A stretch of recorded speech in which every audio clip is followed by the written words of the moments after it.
Hello students, welcome back. आज की इस वीडियो में हम लोग इलेक्ट्रिक करंट के ऊपर कुछ न्यूमेरिकल सॉल्व करेंगे। तो चलिए सबसे पहले इसका फॉर्मूला देख लेते हैं। अगर आप इसके फॉर्मूला को देखिएगा तो वो होता है I is equal to Q by T, यानी कि current is equal to charge by time. और चार्ज को हम लोग NE भी लिख सकते हैं। तो जहां पे इसको यूज करना होगा हम लोग वहां पे इसको यूज भी करेंगे। क्लियर है? चलिए आगे बढ़ते हैं। तो पहला क्वेश्चन है बच्चों, a current of 150 milliampere flows through a circuit for 2 minute, find the amount of charge that flows through the circuit. तो देखिए इस क्वेश्चन में क्या बोला है। इस क्वेश्चन में बोला है कि करंट दिया हुआ है 150 मिली एम्पियर, ठीक है, और जो टाइम दिया हुआ है वो है 2 मिनट। और इस क्वेश्चन में चार्ज निकालना है, यानी कि क्या निकालना है बच्चों? क्यू निकालना है। क्लियर है ना? अब यहाँ पे एक चीज और देखिए, जो यूनिट है ना वो मिली एम्पियर में होना चाहिए, इसको एम्पियर में। और ये जो टाइम है वो मिनट में होना चाहिए, इसको सेकंड में। तो सबसे पहले हम लोग कन्वर्ट करेंगे।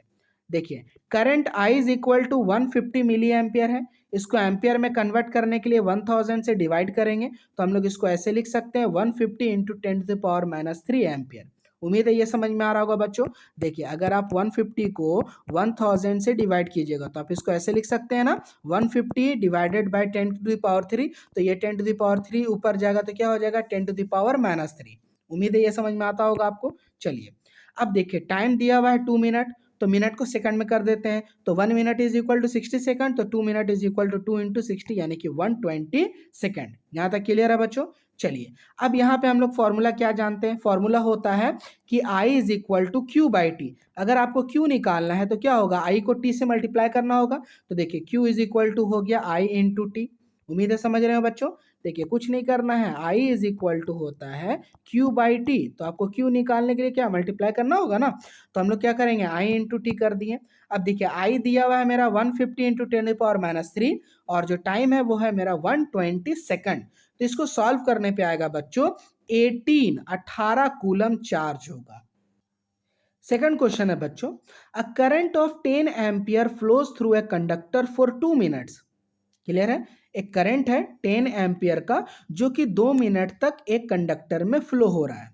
तो दो क्वेश्चन में इसमें पूछा गया। पहला है calculate the amount of charge passed through any area of cross section of the conductor. आपको पहला क्या निकालना है, चार्ज निकालना है। सेकंड क्वेश्चन में क्या पूछा है, if the charge of an electron is इतना coulomb then calculate the total number of electrons पूछा है बच्चों। कैसे पूछ दिया? टोटल नंबर ऑफ इलेक्ट्रॉन्स पूछ दिया।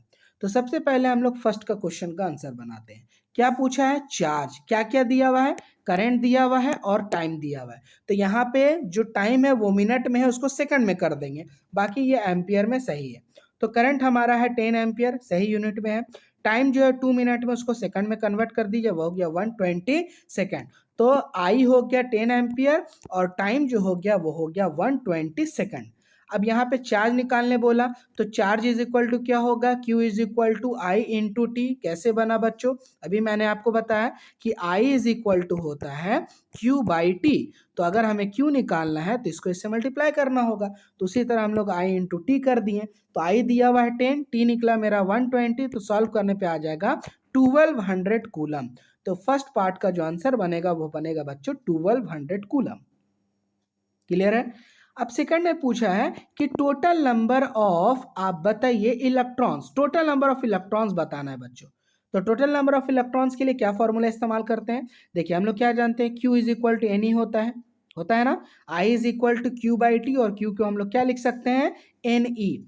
यहाँ पे जो N है वो क्या चीज बताता है, नंबर ऑफ इलेक्ट्रॉन्स बताता है, ठीक है। और जो E है वो इलेक्ट्रॉन का चार्ज बताता है। तो यहाँ पे देख सकते हैं इलेक्ट्रॉन का चार्ज दे रखा है 1.6 इंटू 10⁻⁻19 कूलम। ये इलेक्ट्रॉन का चार्ज होता है, आपको पता ही होगा। अब यहाँ पे क्या करना है, हमें N निकालना है, यानी कि नंबर ऑफ इलेक्ट्रॉन्स निकालना है। तो देखिए Q is equal to n ही होता है ना। तो Q हम लोग ने निकाला 1200, N के जगह N रहने देते हैं और E के जगह पे चार्ज लिख देते हैं। अब अगर हमको N निकालना है तो ये टर्म इधर आके डिवाइड हो जाएगा। तो देखिए यहाँ पे मैंने डिवाइड किया, डिवाइड करने पे आंसर आ जाएगा बच्चों 7.5 इंटू 10⁻21। तो ये है बच्चों इस क्वेश्चन का सॉल्यूशन। उम्मीद है आपने इस क्वेश्चन को अच्छे से समझा होगा।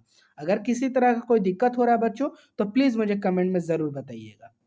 नेक्स्ट है बच्चों question number 3, a total of 6 into 10 to the power 46 electrons flows through a current carrying conductor when connected through a external power supply for 20 seconds.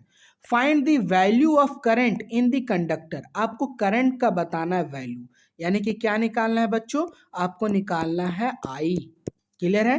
क्या क्या दिया हुआ है, तो यहाँ पे दिया हुआ है टोटल नंबर ऑफ इलेक्ट्रॉन्स यानी कि एन दिया हुआ है, और क्या दे रखा है, टाइम दे रखा है 20 सेकेंड, यानी कि एन दिया हुआ है और टाइम दिया हुआ है, निकालना है आपको आई। क्लियर है?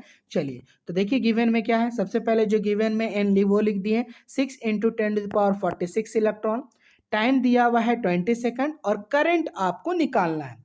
तो हम लोग फॉर्मूला क्या जानते हैं, I इज इक्वल टू होता है Q/T, और Q को हम लोग क्या लिख सकते हैं, NE भी लिख सकते हैं, तो मैंने यहाँ पे लिख दिया Q के जगह पे NE। क्लियर है? यहाँ तक कोई दिक्कत नहीं है बच्चों, मैंने फॉर्मूला में भी इस चीज को समझाया आपको।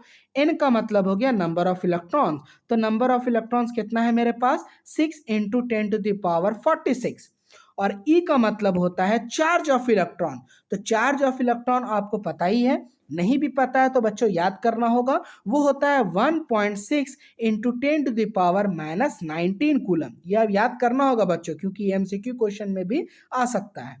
तो क्या होता है चार्ज, 1.6 into 10⁻⁻19 कूलम। अब देखिए जो टाइम दिया हुआ है वो है आपका 20 सेकंड, तो मैंने 20 से इसको डिवाइड कर दिया। अब इसको कैलकुलेट कीजिएगा तो वो आ जाएगा बच्चों 4.8 into 10⁻26 एम्पियर। इस क्वेश्चन का आंसर बनेगा बच्चों, the current through the conductor is 4.8 into 10⁻26 ampere. तो ये था बच्चों करंट के ऊपर कुछ न्यूमेरिकल्स। अगर इसी तरह के आप और न्यूमेरिकल्स चाहते हैं तो प्लीज़ इस चैनल को सब्सक्राइब कर लीजिए, और आपने इस वीडियो से कुछ भी सीखा हो तो लाइक किए बिना बिल्कुल मत जाइएगा। चलिए मिलते हैं फिर आपसे नेक्स्ट वीडियो में। Thank you.